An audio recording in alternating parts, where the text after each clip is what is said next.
masukan-masukan apa yang bisa kita kontribusikan. Berani saja, berani untuk berkontribusi kepada masa negara. Banyak sekali yang membuat TPS, mengedarkan.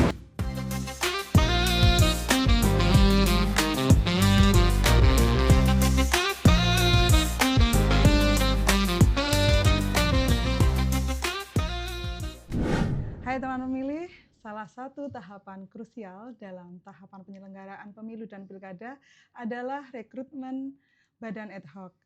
Nah, kenapa badan ad hoc ini menjadi penting? Karena mereka merupakan kepanjangan tangan KPU yang langsung melayani masyarakat. Banyaknya jatuh korban di pemilu 2019 menjadi pekerjaan rumah bagi KPU untuk terus melakukan evaluasi-evaluasi. Nah, seperti apa evaluasi rekrutmen badan ad hoc pada pemilu dan pilkada 2024? Kali ini saya Risa kembali menemani teman pemilih di podcast KPU Jawa Timur dalam program Cakap, Cangkruan, Demokrasi, dan Pemilu bersama narasumber yang memang sudah ahlinya di bidang SDM, yakni Bapak Eka Wisnuwardana, Divisi SDM dan Litbang KPU Provinsi Jawa Timur. Selamat siang, Pak. Selamat siang. Terima kasih berkenan hari ini hadir menjadi narasumber kita di podcast KPU Jawa Timur. Nah, sebenarnya kalau sekarang ini lagi sibuk apa, Pak, di SDM ini, Pak? Alhamdulillah, SDM di sela-sela di luar tahapan ini kami tetap ada banyak kegiatan ya. Yang pertama mungkin kaitannya dengan PAW, pergantian waktu KPU Kumus dan KPU Kota. Selain itu juga menyiapkan serangkaian tahapan evaluasi, termasuk mempersiapkan masukan kaitannya dengan kita tahu bersama ada evaluasi undang-undang pemilu ya. Jadi bersama KPU RI, kami di SDM KPU Jawa Timur juga sedang mempersiapkan itu, masukan-masukan apa yang bisa kita kontribusikan terhadap perbaikan atau revisi dari yang kita inginkan di KPU Jawa Timur maupun KPU RI. Siap. Nah, ternyata teman pemilih pekerjaan KPU itu masih ada ya, meskipun tidak sedang tahapan ya Pak. Kita memang mempersiapkan tahapan selanjutnya seperti itu nggak Pak. Betul. Nah, sebenarnya kita teman pemilih tentunya pengen tahu, kepo ini Pak. Sebelum Pak Wisnu ini bergabung di KPU Jawa Timur, memiliki pengalaman di bidang kepemiluan apa aja Pak? Terima kasih. Hari ini kita ngomong badan ad hoc ya. Jadi saya itu di penyelenggara pemilu dimulai dari badan ad hoc. Bahkan sebelum dari pemantau dulu ya. Jadi badan ad hoc di level kecamatan. Saya pernah di tahun 2010 dan 2013. Nah, kemudian di 2014 KPU Kabupaten Kediri selama 10 tahun terakhir sebelum akhirnya dipercaya untuk menjadi KPU Provinsi Jawa Timur. Artinya bahwa 10 tahun di KPU Kabupaten itu memang tidak membidangi langsung di divisi SDM, tapi saya mewakili. Sempat pernah menjadi wakil divisi SDM yang tentu terlibat langsung dalam pembentukan ad hoc di level kecamatan, level desa maupun di level TPS. Nah, kalau di pemilu 2019 kemarin, tentunya Pak Wisnu sudah menjadi anggota KPU Kabupaten Kediri, ya. Betul. Dan mengalami langsung di lapangan itu seperti apa. Nah, sekarang dari sudut pandang Pak Wisnu sebagai Divisi SDM dan Litbang KPU Provinsi Jawa Timur, evaluasi dari terhadap banyaknya korban yang meninggal pada pemilu 2019 itu, Pak. Evaluasi rekrutmen badan ad hoc-nya seperti apa? Kalau kita flashback ke pemilu 2019 ya, terus kemudian pasca itu ada 2020 pilkada di masa pandemi, pemilu 2024 dan 2024 ya, kita banyak melihat bahwa di 2019 itu kita banyak belajar. Yang pertama dari administrasi pendataan. Kalau tadi ngomong kemudian ada korban dan sebagainya, di 2019 kita mulai itu dan memitigasi itu lebih baik. di 2019 lalu kita juga sudah mulai untuk menyiapkan yang namanya mitigasi. Jadi ada pembatasan usia di 55, kemudian ada pengecekan kesehatan yang lebih komprehensif daripada pemilu sebelumnya. Itu di level kecamatan, artinya di teman-teman ad hoc yang saat mencari surat kesehatan ada syarat yang lebih intensif. Nah, kemudian di 2019 itu saya ingat persis bahwa di situ kita sudah mulai memitigasi, ada administrasi terkait hal-hal kepada ad hoc, ada deteksi dini terkait komorbid, penyakit-penyakit bawaan yang ada di ad hoc kita. Jadi banyaknya korban itu tidak hanya karena faktor kelelahan ya Pak, tapi mungkin ada yang punya riwayat kesehatannya komorbid itu. Betul. Terus selain itu Pak, ada lagi Pak? Nah, memang rata-rata selain faktor kelelahan adalah komorbid, bahwa teman-teman badat ad hoc yang kemarin itu korban meninggal dunia itu dia punya komorbid, penyakit bawaan yang membawahi.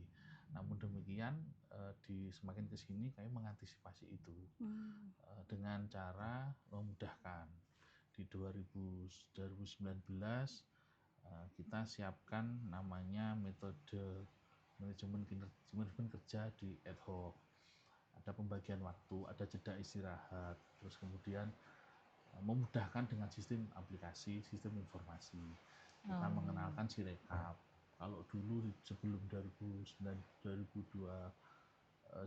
sebelumnya kita mengenal Situng yang masih menginput, Sirekap kita fotokan. Jadi di 2024 akhirnya untuk pemilu dan pilkada kita sudah ada Sirekap itu untuk peringan. Yang kita sebetulnya kita awali di 2019 sebenarnya, cuman waktu itu belum sempurna yang sekarang ini. Dan kita bersyukur di 2024 ini kita mampu mereduksi itu, kita mampu mengurangi kaitannya dengan jumlah korban yang meninggal maupun yang sakit. Praktis drastis ya. Jadi kalau saya ingat secara kasar di 2019 itu cenderung berkurang daripada di 2024 ini, apalagi sampai di pilkadanya. Artinya apa? Bahwa proses tidak hanya proses administrasi, tapi juga mitigasi itu kita alhamdulillah mampu melakukannya. Ya, berhasil ditanggulangi di pemilu dan pilkada 2024 seperti itu. Nah, upaya-upaya itu juga perbaikannya itu juga sudah dilakukan di pilkada dan pemilu 2024 ya, seperti itu. Nah, kalau bicara kita misalkan pengen gabung nih teman pemilih, pengen gabung jadi badan ad hoc nih Pak Wisnu, kira-kira modal utama yang harus disiapkan apa Pak Wisnu? Pertama, saya mengimbau kepada warga teman-teman pemilih ya, pemilih di KPU Jawa Timur itu adalah berani saja, berani untuk berkontribusi kepada bangsa negara. Nah, kemudian yang kedua mau untuk belajar, itu saja. Jadi berani dan mau belajar itu ibaratnya ya sudah percaya diri. Nah, sudah itu aja modal awal. Secara administrasi tentu ada aturan ya, minimal 17 tahun dan lain sebagainya. Tapi kemauan itu, berani dan mau belajar itu modal paling dasar, modal utama paling awal untuk bisa bergabung sebagai penyelenggara pemilu di Badan ad hoc. Nah, kira-kira kalau yang belajar kan, nah belajar ini apa saja yang perlu dipersiapkan belajarnya ini? Terkait materi apa itu Pak? Yang pertama adalah materi umum ya. Materi umum itu tentang kepemiluan atau tentang pilkada. Terus sudah ya harga mati lah ya, sesuai dengan jenjangnya. Kalau teman-teman ad hoc di bidang di level kecamatan ya tentu tugas dan fungsi wewenang PPK. Terus aturan-aturan dulu secara umum atau pilkada. Di level PPS juga sama. Selain itu juga penting untuk soft skill, berarti saya nyebutnya life skill ya. Life skill kepemiluan atau ad hoc. Yang kedua adalah soft skill. Soft skill itu penting kita berkomunikasi, terus komunikasi, kemudian diplomasi. selain komunikasi internal ada diplomasi. Penting karena teman-teman ad hoc nanti di level desa atau di level kecamatan akan berhubungan dengan pemerintah di tingkat kecamatan, bisa dengan Pak Camat, koordinasi dengan Pak Kapolsek maupun Pak tentara itu saya lupa itu ya. Kira-kira level kecamatan. Nah, di level desa juga level kecamatan. Soft skill itu yang penting untuk memudahkan pola-pola koordinasi secara setara. Seperti itu. Kalau tesnya sendiri itu ada administrasi, setelah itu tes tulis, habis itu wawancara ya Pak. Jadi ada 3 ini ya teman pemilih yang perlu dipersiapkan. Nah, di Pilkada dan Pemilu 2024 nih Pak, kalau boleh tahu jumlah pendaftarnya itu katanya banyak ya dibandingkan dengan jumlah kebutuhan badan ad hoc sendiri. Nah, kira-kira gambarannya Pak, kita boleh tahu dong Pak? Saya mengapresiasi ya teman pemilih yang sangat mengantisipasi, sangat mengikuti, tertarik untuk bergabung menjadi penyelenggara. Praktis di catatan kami itu di pemilu itu dari kebutuhan ad hoc di tingkat kecamatan 3.330 itu pendaftarnya hampir 10 kali lipat, sekitar hampir 30.000. Luar biasa. Karena memang secara aturan, secara ketentuan ada pendaftar minimal itu 2 kali kebutuhan. Jadi kalau di level kecamatan 5 minimal 10. Nah, ini yang kita sangat apresiasi ya. Melebihi ekspektasi kami, terutama di daerah-daerah yang tidak populis. Nah, mungkin di daerah-daerah pesisir, daerah-daerah yang mungkin kota besar yang kita tahu honor penyelenggara itu enggak kurang begitu menarik. Jadi mereka betul-betul panggilan lah. Kemudian di level desa kelurahan ini malah melebihi ya sampai ratusan ribu dari kebutuhan kami yang sekitar 25.482 kebutuhan kami.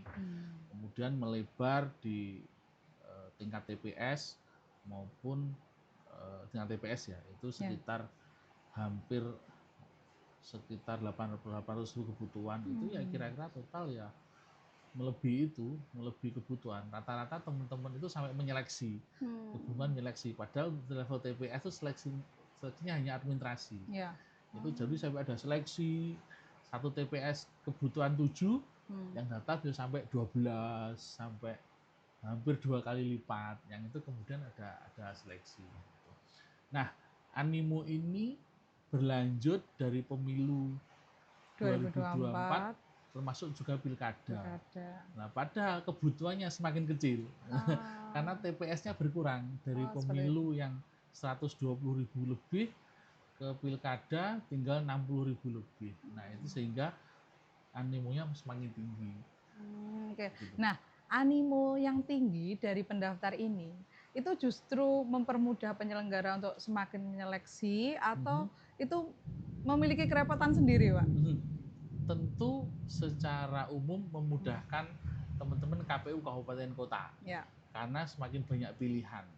Nah, semakin banyak pilihan dan tentu ada kompetisi yang membuat mereka betul-betul mempersiapkan. Nah, jadi kita tahu di level kecamatan, level desa tidak hanya seleksi administrasi, ada tes tulis yang dilakukan CAT. Dari CAT itu disaring tinggal 10, ya kan? Dari semua banyak pendaftar diambil 10 besar. Setelah itu kemudian ada sesi wawancara yang untuk mengetahui kemauan personal. Bahkan di beberapa kabupaten kota itu ada semacam wawancara, ada dibukakan laptop untuk kemampuan-kemampuan dasar. Mungkin operasional Word atau Excel yang diperuntukkan untuk memegang teman-teman data pemilih atau hal yang lain. Nah, untuk menjaga integritas penyelenggara, infonya juga nih Pak, di Pemilu dan Pilkada 2024 itu pendaftarannya juga sudah berbasis online ya Pak?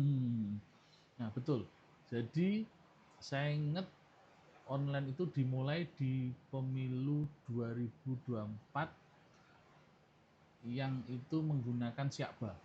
Nah di pemilu sebelumnya itu mungkin online yang tidak serentak ya. Ya. Jadi tidak serentak artinya masih separuh-separuh atau hybrid lah ya. Nah, praktis di 2024 itu semua ad hoc harus mendaftar, harus mempunyai akun di Syakba. Walaupun tetap ada berkas hard copy yang harus diserahkan ke KPU. Artinya memudahkan. Kalaupun kemudian dia tidak bisa datang, bisa diposkan atau bisa dititipkan. Nah, yang jelas Syakbanya sudah masuk dulu. Nah, dari tadi kan Syakba, Pak. Saya penasaran Syakba ini apa, Pak? Mungkin nggak ada yang juga belum tahu ini Syakba itu apa. Sistem informasi anggota KPU dan badan ad hoc. Oh, oke. Jadi itu ya, di garis bawahi teman pemilih. Nah, ini kopinya ternyata hampir dingin, Pak Wisnu.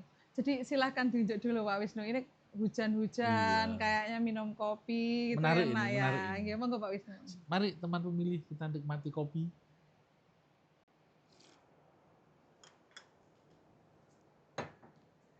Nah, kalau ini kita ngobrol di warung kopi gitu loh, Pak. Itu banyak yang kemarin itu sempat viral ya, bahkan dibikin ini konten TikTok seperti itu. Jadi anggota ini badan ad hoc itu honornya itu lumayan. Jadi kalau pengen ini mertua, kalau cari ini yang badan ad hoc seperti itu kan Pak. Nah, kira-kira honornya berapa Pak? Boleh dibocorin ke kita Pak. Dulu itu honornya berapa Pak di pemilu dan pilkada itu Pak? Jadi pilkada itu untuk KPPS itu honornya adalah 900 untuk ketua dan 850. KPPS itu yang tingkat di tingkat TPS bawah. Nah, itu yang kemarin sempat viral. Nah, ya memang sebenarnya secara ketentuan honor itu dihitung per bulan. Tapi karena KPPS itu kerjanya yang terlihat hanya dari pagi jam 7 pembukaan sampai jam 1 penutupan, habis itu rekap, habis itu penghitungan kan, kira-kira jam 3 selesai jadi viral. Wah, dari sehari jam 7 aja sampai ya. Sebesar 900, itu. sebesar itu. Padahal kan juga ada persiapan juga ya. Padahal ada persiapan. Jadi sebelum hari H, teman-teman KPPS itu banyak sekali yang membuat TPS, mengedarkan surat pemberitahuan, macam-macam. Kemudian mempersiapkan segala sesuatunya, ada bimteknya, ada pelantikannya, dan itu sebetulnya tidak yang terlihat hanya dari pagi, hari H itu dari jam 7 sampai jam 2 atau jam 3 udah selesai. Padahal sebelumnya banyak sekali yang mereka harus lakukan, dan alhamdulillah menarik animo. Dan kita tahu bersama tadi saya sampaikan, begitu dibilangi membludak itu banyak juga yang gara-gara itu.